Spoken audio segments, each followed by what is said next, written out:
Kristam Manam Vishachiputram Atra Surupam Rupam Tasyagrajamuri Purim Mathurim Kushtuatam Radha Kundam Girivaram Aho Radhikau Madhvasam Rapto Yasya Pratita Kripaya Sri Guru Tam Natos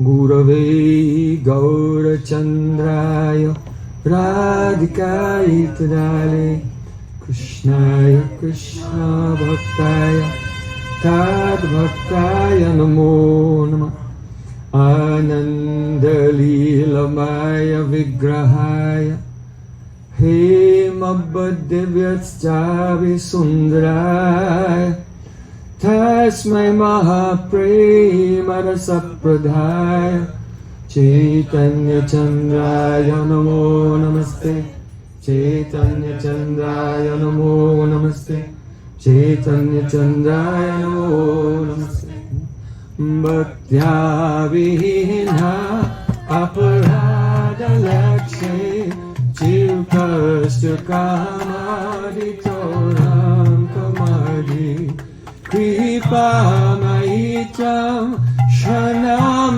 Prapanna Vrinde Namaste Charanaravindam Vrinde Namaste Charanaravindam Govinda Damodara Madhaveti Govinda Damodara Madhaveti Govinda Damodara Madhaveti Govinda Damodara Madhaveti.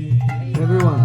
Hey Krishna, Hey Yadava, Hey Saketi, Govinda Damodara Madhaveti.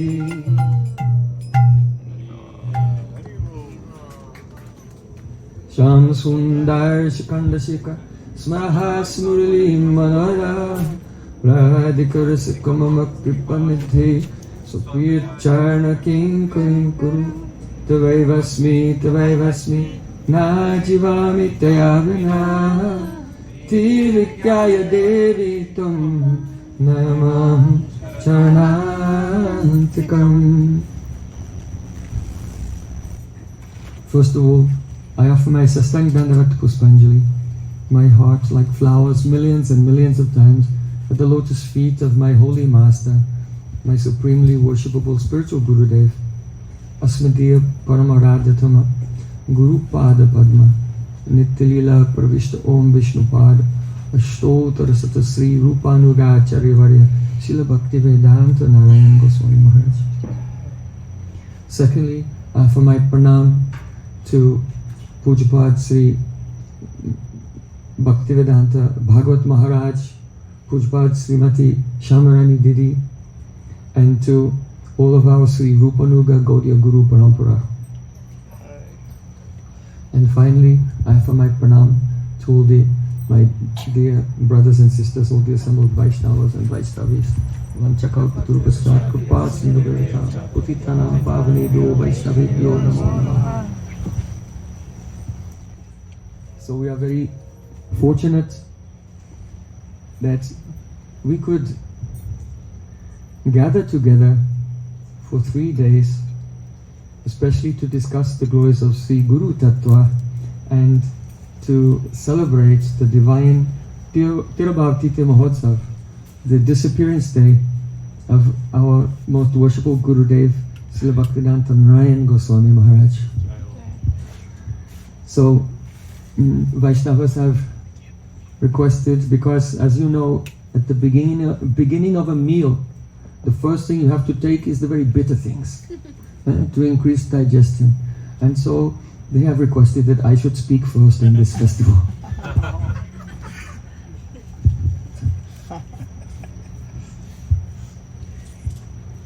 So I am not pre-qualified. I requested permission from Maharaj and Shamarani Didi to say a few words. Question comes, why? Why do we need Sri Guru Padashraya to take shelter of the lotus feet of Sadhguru? Our Prabhupada Bhaktisiddhanta Saraswati Thakur, he said that there are two paths that a living entity can take.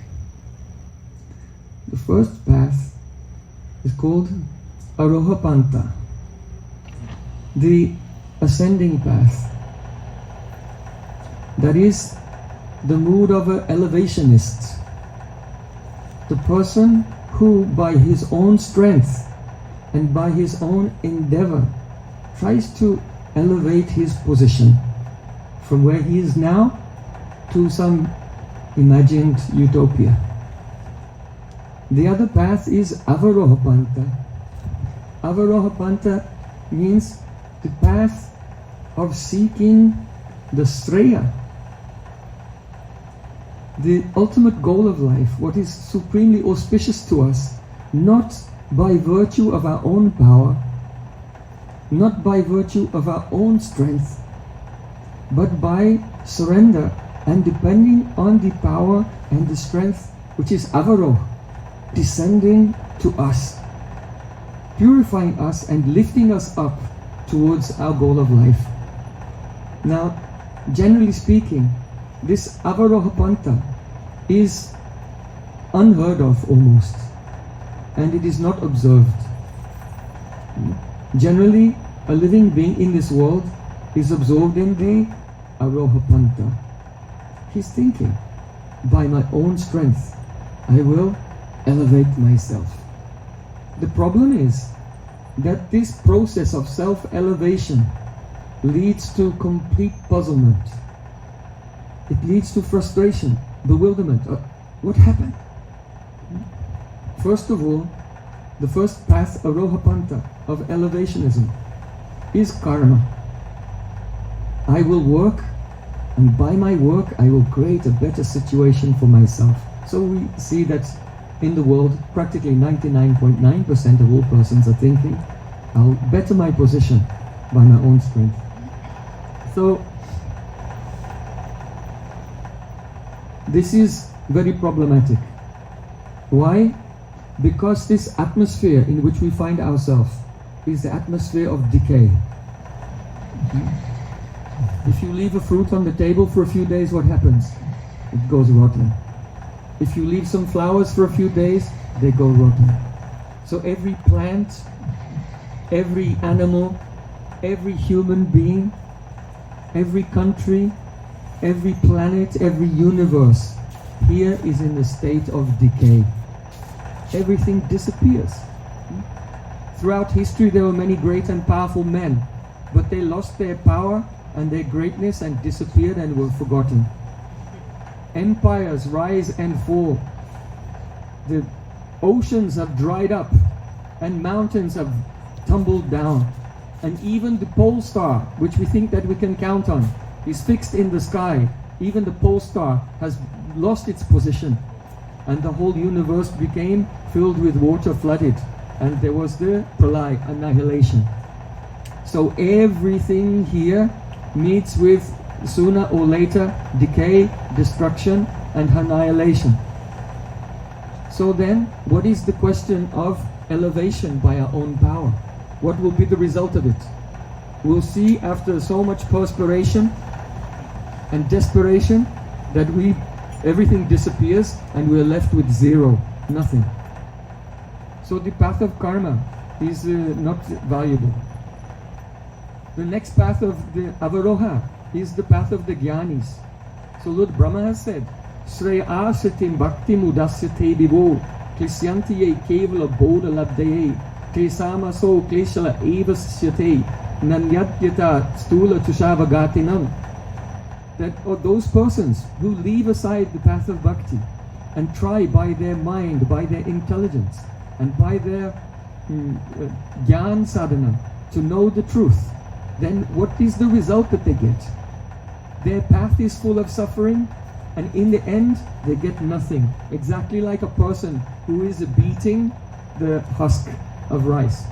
If you take rice paddy and you beat it, then the rice will come out from the husk. But if you start with a pile of husk and you beat it, then what will you get? Nothing at all. So the karmis, they work hard, and in the end it is tragic. They are left with nothing. The jnanis, they work hard, and it is tragic. In the end, they are left with nothing. The yogis, they also try to elevate themselves by their own power. Yenye aravindaksha vimuktamanina tvayasta bhavad avishuddha buddhaya aruya. This is aruya. Aroha panta, the actual word aroha is here. Aruya Krishchena parampadam tada patantyadan angrita yushvadangraya. The yogis, by hard austerities, they raise themselves to the platform where they think, I am a mukta mahapurush, I am a liberated soul. But then the next thing they know, because they have neglected the service of the lotus feet of the Lord, they have no foothold in that platform of liberation, patanti adaha, and they fall down, and they're also left with nothing. So everyone who tries to elevate themselves, they're all left with nothing. Now the question is, why is it that the living entities take to this arohapanta? Elevationism. One thing. Pride. It is simply pride. That pride comes because due to contamination, due to bad association, we have not in a sober condition thought of what is our position. What is our position? Here I am, only this tall. I live for a few days like an insect and die. I am sitting on this planet, one stone, in an almost unlimited space, full of millions of planets. And this entire universe is lasting only until Mahavishnu breathes in. And that Mahavishnu is the expansion of expansion of expansion of Krishna. So we are like tiny, tiny, insignificant, weak insects.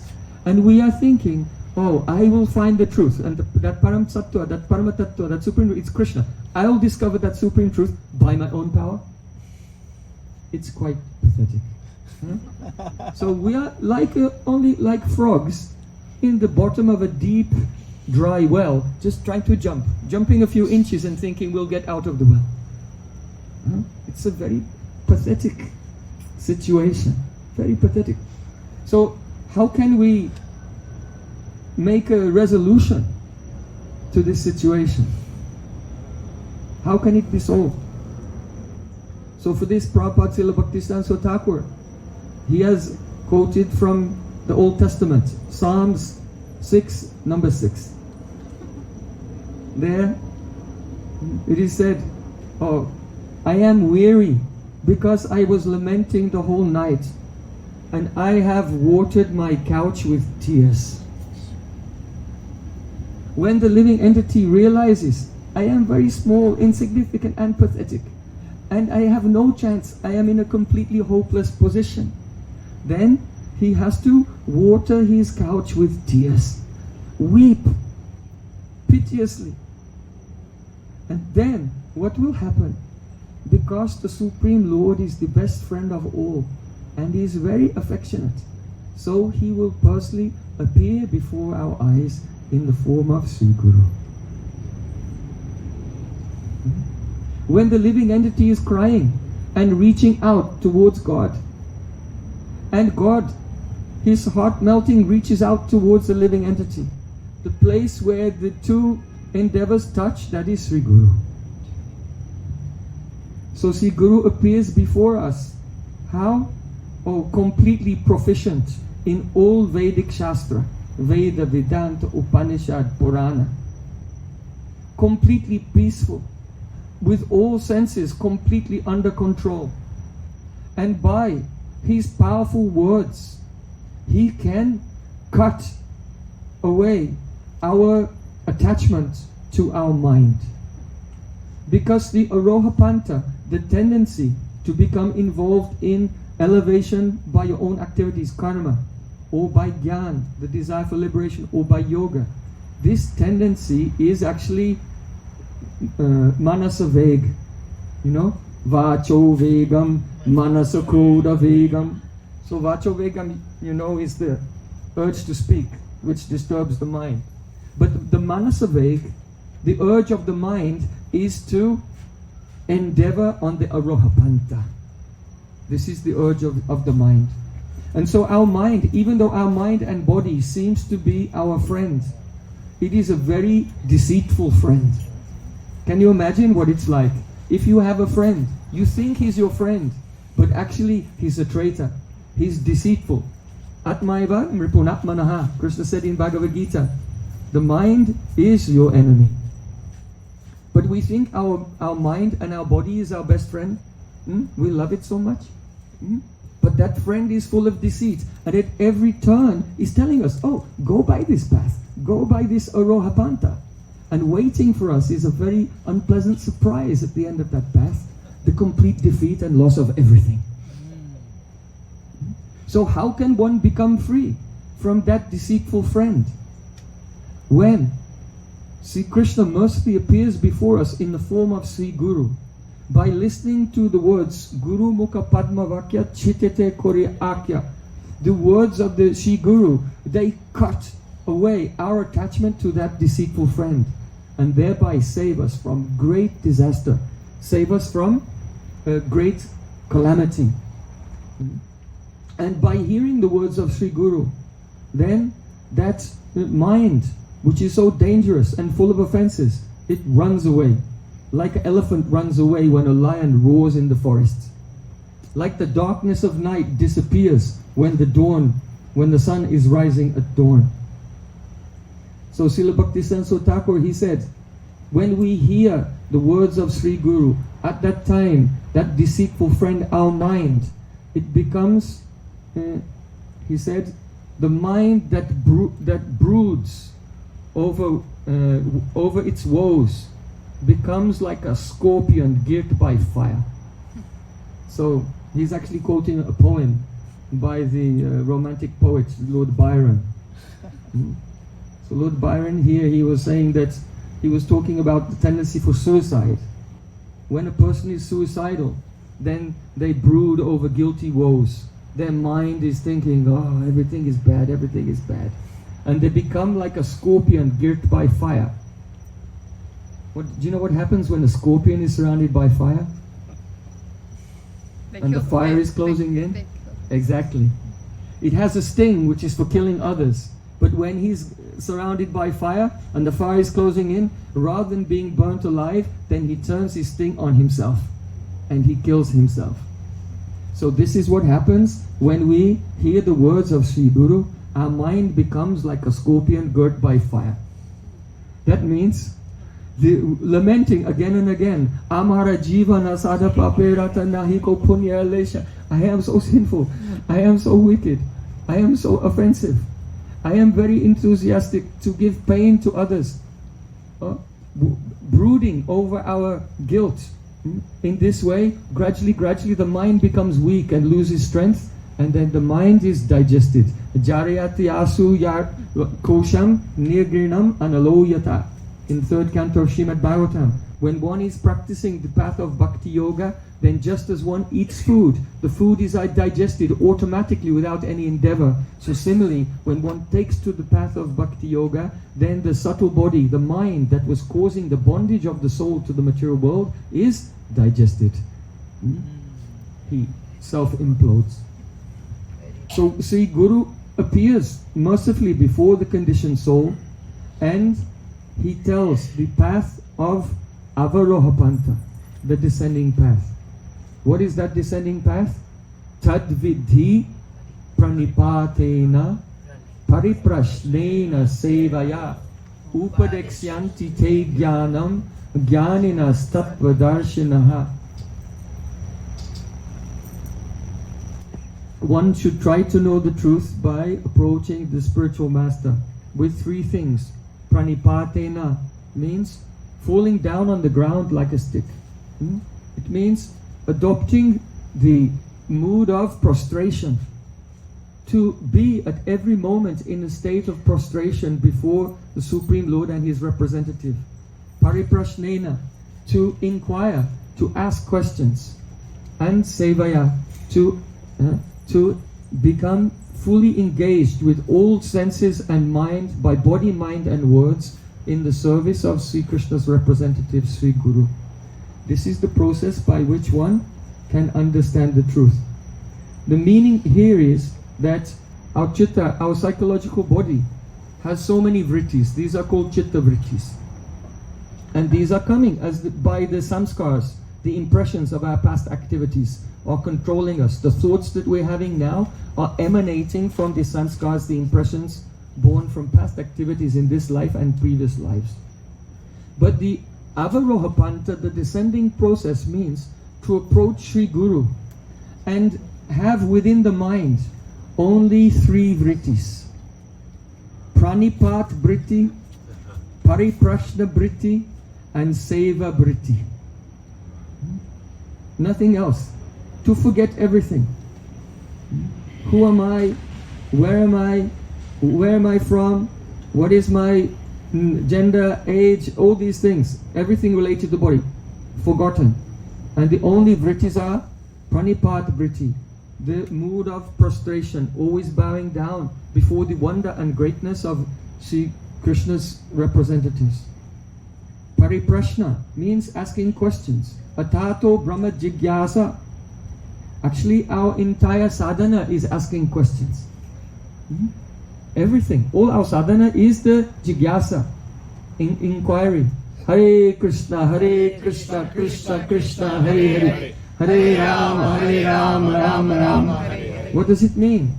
Kaham mora pranadana, murali badan, kaham karan kampan, prajendra nandan. Oh, where is Krishna, who plays so beautifully upon his flute? Where can I go and how can I attain the son of Nanda Maharaj? So this is jigyasa, inquiry, and seva vritti, always serving the spiritual master. So if a person is fully absorbed that in their mind only these three vrittis are there, then they become a suitable receptacle to receive the Dibya Gyan, transcendental knowledge. Jnane prayasamuda pasya namanta eva jivanti sanmukaritam bhavadiyavartam stane stita srutigatam tanuvam manobi ye prayasodita ditopya sitaistilokyam. In Brahmastuti, he has said, Jnane prayasam, give up the prayas, the hard endeavor to attain Gyan, to know, to understand. This is called the abhigyatavad, the philosophy that I can understand. I have the power to understand. Even when you take Shastra and you hold the Shastra and you begin to read the Shastra and you think, I will read this and I will understand it. No, this will not work. Why? Because as soon as you think by your own power you can understand, then the Kartritra Abhiman is activated. Kartritra Abhiman. Kartritra means I am the doer. So as soon as a person depends upon their own power, the Kartritra Abhiman is activated, and now you're not doing bhakti anymore. Now you're doing karma.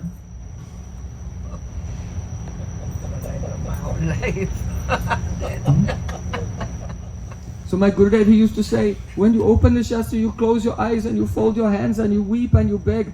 Oh Shukadev Goswami, speaker of Bhagavatam. Oh Rupa Goswami, the author of Bhakti Rasamrita Sindhu. Oh Raghunath Das Goswami. Whatever Shastra you're, and you pray to the author and to the subject matter of the book and to Gurudev, and then depend on their kripa. And then Jnane Prayasamuda Pasyanimanta Eva. Jivanti Sanmukaridam Pavadiya Vartam. Listen to Harikatha from the lips of pure Vaishnavas. That Harikatha is Shabda Brahma. It has a spot dharma. Spot means bursting. When we hear the Shabda Brahma, then it has the power to make us spurti. It bursts into our heart and reveals the divine truth. Atashi Krishna Namadi Nabhavat Grayamindriyai Sevan Mukhi Jivado Swayameva Spurti Spuratyada. So the absolute truth reveals himself to that consciousness wherein there is only the Pranipat Vritti, Pariprashna Vritti and Seva Vritti. And if those Vrittis are not the exclusive Vrittis of your Chitta, then it's impossible to understand anything. Therefore, Gita is saying, Tadvidi Pranipatena Pariprasnena Sevaya. Now, the question comes that, but sadhana? You know, in the stage of bhav, we understand that everything is manifesting automatically by itself. But in the stage of sadhana, we'll have to do chesta. Sadhana has a chesta roop, endeavors. So how can I endeavor, but without activating my kartritva abhiman? On the one hand, we have to do sadhana, but on the same time, we cannot activate the ego. I am doing this. Then, what can we do? So in the third canto of Srimad Bhagavatam, the solution has been given by Lord Kapil Dev there, very beautifully. See, Kapil Dev has said, Yeinei drisham gatimaso dasamasya isha sangrahita puradayena bhavadrishena swainaiva tushyatu kritena sudina nata konama tatprati pinanjali asya kuryat. This is the prayer of the baby in the womb before the child is born. Lord Kapil Dev is explaining. The child has been in the womb. Dasamasa, he says 10 months. So the child is in the womb about to be born. And he's saying, oh my Lord, I am here. I cannot move. And I am surrounded by so many bacteria biting me. I'm suffering so much. But now I am about to be born. And he's remembering the Lord. Now usually the children in the womb, they don't remember God actually. But those who in a previous life have kripa, they have some mercy of a sadhu, then when they're in the womb, when the final later part of the pregnancy is coming, then their consciousness awakens and they remember, oh my Lord, I am your das. But last time I blew it. But this time, surely I will serve you. So the child is saying, my Lord, I am suffering in here so much. And the Lord says to him, oh, so I have put you in this helpless condition when you are suffering so much. So do you think that I am cruel? So in response, the child in the womb is saying this. Yenei drisham gatimaso dasamas isya. Oh my Lord, I think that you are not cruel at all, but rather Dayapura Kena. You are so full. Dayapura Bhavadrishena. You are so full of mercy that your mercy is incomparable. Why? Because you have kindly blessed me with this Dasya Bhav, with the mood of being your servant. After many lifetimes, I am blessed with this mood of being your servant. And even though in this position I cannot move, but still there's one service I can do. What is that? Anjali. Because the child in the womb is like this. This is a service, to fold your hands like this and bow down. So the child in the womb is like this. But he's not in this position by his own power, by his own strength. The Supreme Lord makes us all, before we are born, in that position. He has put us in that position. So the child is praying, oh my Lord, I am so helpless, and this is your mercy upon me. Why?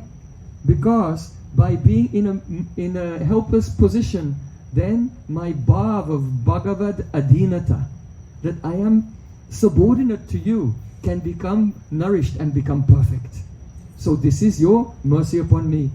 And what's more, that in this position, I cannot do any service, but I can do this service of folding my hands and bowing down. But it is you who have put me in this position. It was not by my own strength.